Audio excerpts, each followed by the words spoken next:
time for your Tuesday tidbit 60140. Let's take 60 seconds and see what numbers are really saying in our market. Buyers were not backing off in Hampshire and Pingree Grove, and numbers prove it. So let's take a look.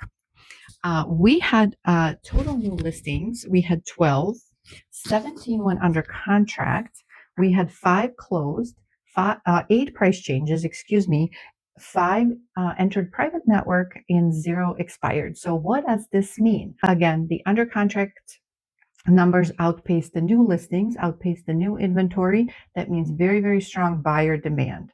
However, we do need to consider that there were 5 new listings entering private network. So that kind of evens out this number.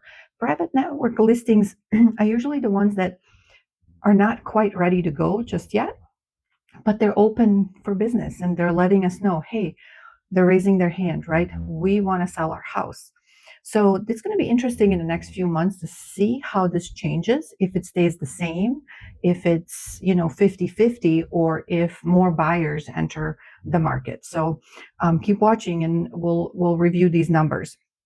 8 price changes. This was a little bit of a mixed movement as well, because we did have a couple of reductions on the attached side as well. But most of them, again, were these tiny micro increases that new construction homes have been doing for the past 4 weeks. Now, let's take a look at our pricing. Single family homes, average list price was $599,995, and then average sold price was $607,730, which brings us to a list to sold ratio of 101%, 0.3%.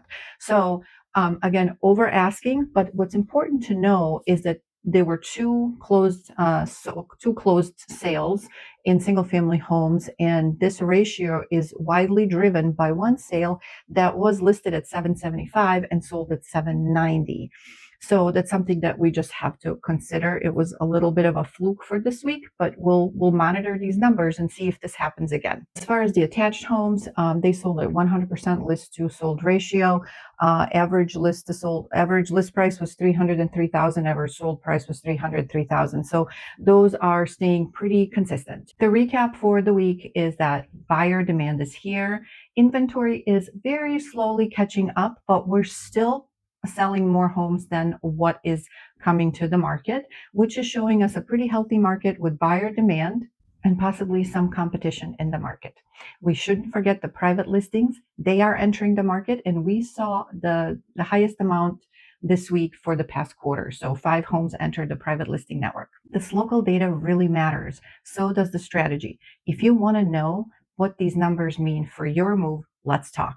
Natasha Fryer, Keller Williams Success Realty. Thanks for watching. See you again next week.